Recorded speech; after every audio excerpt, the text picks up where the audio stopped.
మళ్ళా సెంటిమెంట్ రాజకీయం. Andhra Telangana sentiment రాయేస్తున్న BRS సొంత పార్టీ ఎమ్మెల్యే పైన ఆంధ్ర వ్యక్తిగా ముద్ర. స్థానిక సంస్థల ఎన్నికల ముందు ప్రజలను రెచ్చగొట్టేటువంటి కుట్ర అంటూ ఒకరు చూస్తాను. బతకడానికి వచ్చిండు ఉరికిస్తా, నేను నికార్సైన తెలంగాణ బిడ్డను. నికార్సైన తెలంగాణ బిడ్డ కౌశిక్ రెడ్డి.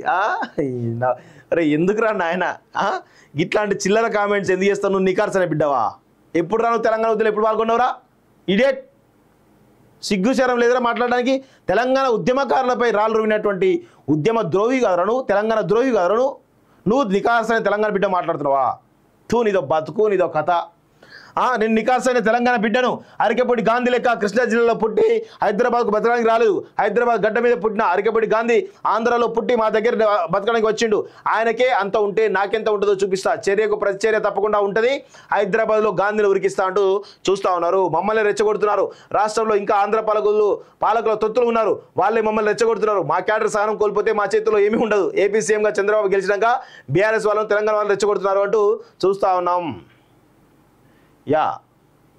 అధికారంలో ఉన్నప్పుడు ఆంధ్ర లీడర్లను, ఆంధ్ర కాంట్రాక్టులు ఇతర పెట్టుకున్న బీఆర్ఎస్ నేతలు అధికారం కోల్పోవడంతో మరోసారి ఆంధ్ర తెలంగాణ సెంటిమెంట్ రాయిస్తున్నారు. హైదరాబాద్లో ఆంధ్ర లీడర్లకు టికెట్లు ఇచ్చి సెట్లర్ల అరికాలికి ముళ్ళు గుచ్చుకుంటే తన పంటితో తీస్తారని చెప్పి నాడు ఓట్లు ఎంచుకున్నటువంటి కేసీఆర్ అండ్ టీం తాజాగా రూట్ మార్చింది. బతకడానికి ఆంధ్ర నుంచి హైదరాబాద్ వచ్చినలకు తెలంగాణ తడకా ఏంటో చూపిస్తామంటూ బీఆర్ఎస్ ఎమ్మెల్యే కౌశిక్ రెడ్డి హెచ్చరిస్తుంటే ఆ పార్టీ పెద్ద లీడర్లు సైలెంట్గా మద్దతు ఇస్తున్నారు. బీఆర్ఎస్కు ఆంధ్ర వాళ్ళ ఓట్లు కావాలి, కానీ ఆంధ్ర లీడర్లు అవసరం లేదా? ఎమ్మెల్యే కౌశిక్ రెడ్డితో కేటీఆర్ అలా మాట్లాడించారా? లేదంటే కౌశిక్ రెడ్డిపై చర్యలు తీసుకోవాలి అని సీఎం రేవంత్ గురువారం ఢిల్లీలో సవాల్ చేసిన బీఆర్ఎస్ హైకమాండ్ నుంచి ఇప్పటి వరకు ఎలాంటి స్పందన లేదు. దీన్ని బట్టి కౌశిక్ రెడ్డి ఎపిసోడ్ అంతా బీఆర్ఎస్ హైకమాండ్ కనుసరణలోనే జరుగుతున్నట్లు అర్థమవుతున్నదని పొలిటికల్ సర్కిల్లో చర్చ జరుగుతుంది. బీఆర్ఎస్ టికెట్ పైన గెలిచిన అరికెపూడి గాంధీపై ఆంధ్ర వ్యక్తిగా ముద్ర వేయడం, కౌశిక్ రెడ్డి గాంధీకి మధ్య జరుగుతున్న మాటల యుద్ధాన్ని ఆంధ్ర తెలంగాణ వాళ్ళకు మధ్య జరుగుతున్న వారుగా చూపించేందుకు ప్రయత్నించడం బీఆర్ఎస్ ప్లాన్లో భాగమేననే వాదన వినిపిస్తూ ఉంది. సో ఇప్పుడు ఏంది అంటే స్థానిక సంస్థల ఎన్నికలు జరగబోయే అవకాశం ఉంది కాబట్టి తెలంగాణ సెంటిమెంట్ రాజకీయాల కోణంలో తెలంగాణ ఆంధ్ర అనేటువంటి ఆ ప్రాంతీయవాదాన్ని డివైడ్ చేసేటువంటి ప్రయత్నం చేస్తూ ఉన్నారు బీఆర్ఎస్ పార్టీ. ఎందుకు అంటే స్థానిక సంస్థల ఎన్నికల్లో వాళ్ళు గెలవాలనేటువంటి దాంట్లో ఈ పెద్ద కుట్ర జరుగుతూ ఉంది. అయితే ఇక్కడ చాలా పలు అనుమానాలు దారిస్తూ ఉన్నాయి. అరికెపూడి గాంధీ బీఆర్ఎస్ పార్టీయే, కౌశిక్ రెడ్డి బీఆర్ఎస్ పార్టీయే. ఎందుకు ఇద్దరు బీఆర్ఎస్ పార్టీలో ఉన్నోళ్ళు ఈరోజు ఆంధ్ర తెలంగాణ ఎందుకు రాజకీయం చేస్తూ ఉన్నారు?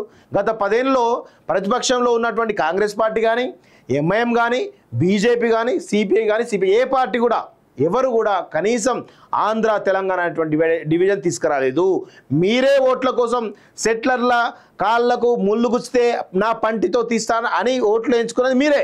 మళ్ళా ఓట్లు వేయించుకొని అది ఇక్కడ జిహెచ్ఎంసీ పీఠం 2 సార్లు కైవసం చేసుకున్న తర్వాత ఇప్పుడు అధికారం కోల్పోయిన తర్వాత ఇప్పుడు సెట్లర్లనేమో ఆ పంటి కాలుతో ఆ ముళ్ళుతో మళ్ళీ వాళ్ళని గుచ్చేట ప్రయత్నం చేస్తూ ఉన్నారు. అంటే అవసరం ఉంటే ఒకలాగా, అవసరం తిన్నాక మరొకలాగా మొండి మీద అనేటి ప్రయత్నం చేస్తూ ఉన్నారు. సో ఇప్పటికైనా సెట్లర్లు ఆలోచించుకోండి. మీకు బీఆర్ఎస్ పార్టీ ఏం చేసింది? మీకు బీఆర్ఎస్ పార్టీ పాలనలో నిజంగా న్యాయం జరిగిందా? ఆత్మగౌరవం లేకుండా ఇంకా బతుకుతారా మీరు అని ఈరోజు కాలోచి మిమ్మల్ని ప్రశ్నిస్తూ ఉంది.